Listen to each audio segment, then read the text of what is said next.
स्वागत है आपका इंग्लिश लिटरेचर कासल चैनल पे। आज हम बात कर रहे हैं ध्वन्यलोक की। आनंद ध्वर्धना ये ऑथर हैं ध्वन्यलोक के। ध्वन्यलोक मतलब है अ लाइट ऑन सजेशन। ध्वनि ये वर्क फिलॉसफी से जुड़ा हुआ है, एस्थेटिक्सिज्म से जुड़ा हुआ है। और जो फिलॉसफर हैं अभिनव गुप्ता, उन्होंने लिखा है और कमेंट्री करी है लोकन पे, यानी कि आँखों पे। अब जब इस वर्क की बात आती है तो ये असल में इंडियन लिटरेचर की एस्थेटिसिज्म को बताती है। ये इंडियन एस्थेटिक्स से बिलोंग करती है।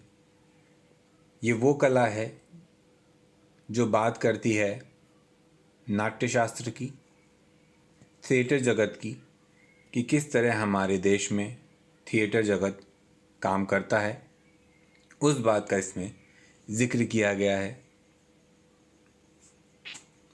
जिस तरह पाणिनि ने ग्रामर को और शंकराचार्य जी ने वेदांता को कमेंट्री करके समझाया था, उसी तरह ध्वन्यलोक जो है वो अभिनव गुप्ता की कमेंट्री से ट्रांसलेट करा गया है। और इसको इंग्लिश में ट्रांसलेट करने के लिए जो राइटर आए थे वो थे डैनियल एच एंगल्स। उन्होंने कोलैबोरेट किया और हमारी संस्कृति की इस कला को थ्योरी बनाया, और आनंद वर्धन जी को ही इसका क्रेडिट जाता है कि उन्होंने ध्वनि थ्योरी को इजाद किया।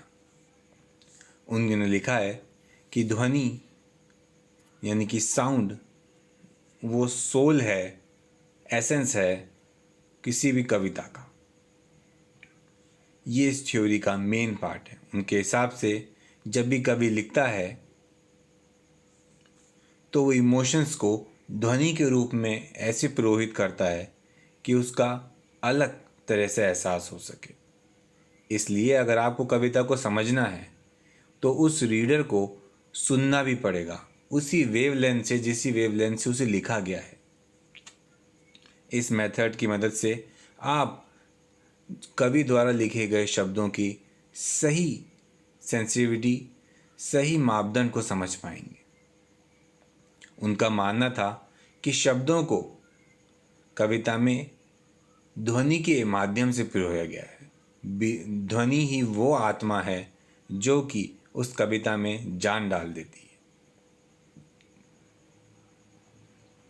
और किसी भी पोइट्री को आप एनालाइज कर सकते हैं ग्रामर की मदद से, उसकी डिक्शनरी के शब्दों की मदद से, मेटाफर्स की मदद से, मगर ध्वनि ही उसकी आत्मा है।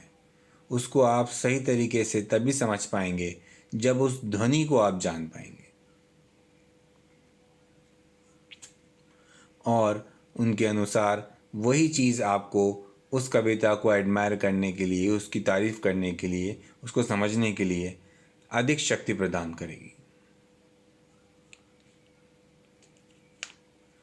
उसके बाहरी और अंदर दोनों आवरणों को समझना ज़रूरी है।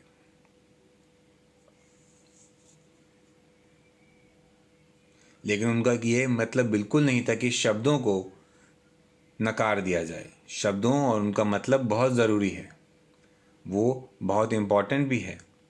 उन्हीं की मदद से आप उसको समझ पाएंगे। वो उसको एहसास करने का पहला पॉइंट है, प्रीमियम पॉइंट नहीं है, इम्पॉर्टेंट ज़रूर है। अब जब हम कंपेयर करते हैं शब्दों के और उनके मीनिंग के, तो उसी से हम कविता को जान पाते हैं। लेकिन खाली शब्दों को जान लेने से, उनकी मीनिंग को जान लेने से ही आप कविता को नहीं समझ पाएंगे। जिस प्रकार खाली भाषा को जान लेने से ही आप दिमाग की बातें नहीं जान पाते। कोई आदमी कहता कुछ है और करता कुछ है, ऐसा अक्सर होता है। उसी तरह अगर कविता के शब्दों को आप जान लेते हैं, उसकी मीनिंग को जान लेते हैं शब्दों के, तो आप कविता का मतलब कतई नहीं समझ पाएंगे। क्योंकि जब तक आप सेंटेंस को ख़त्म करेंगे तब तक उन शब्दों की मीनिंग कुछ और ही निकलने लगेंगे। ये अक्सर होता है। इसीलिए अगर आप सही मायने में जानना चाहते हैं और उस कविता को महसूस करना चाहते हैं तो ध्वनि की आवश्यकता पड़ेगी। वो ही आपको सही सेंस, सही तरीके से मीनिंग बता सकता है। वही एक तरीका है आपको जानने का कि सही मायने में उसकी क्या मीनिंग, क्या नॉलेज, क्या उसका एसेंस है। उसकी आत्मा को आप तभी समझ पाएंगे। उनका ये मानना था कि खाली लिटरल मीनिंग जानना ही काफ़ी नहीं है। ये एक तरीका हो सकता है, पहला तरीका हो सकता है, दूसरा तरीका हो सकता है, लेकिन पूरी तरह यह पॉसिबल नहीं है। पोइट्री को 3 तरीके से बांटा जा सकता है और जो बेस्ट तरीका है वो ध्वनिलोकन ही है। उसी माध्यम से वो सही मायने में आपको समझ में आएगी।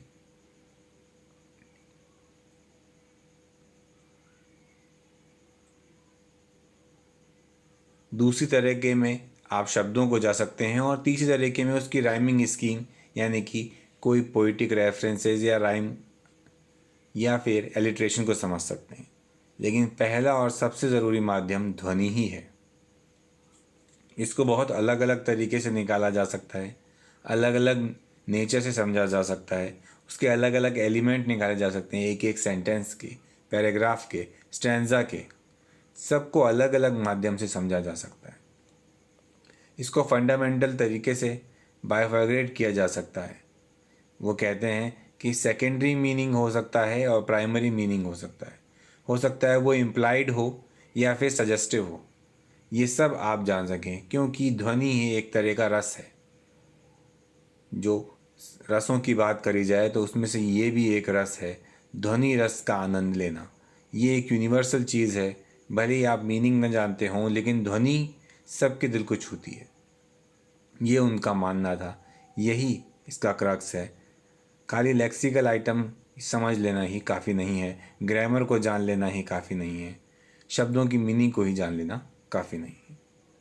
मुझे यकीन है कि आपको थोड़ा बहुत आइडिया लगा होगा। बहुत बहुत धन्यवाद सुनने के लिए।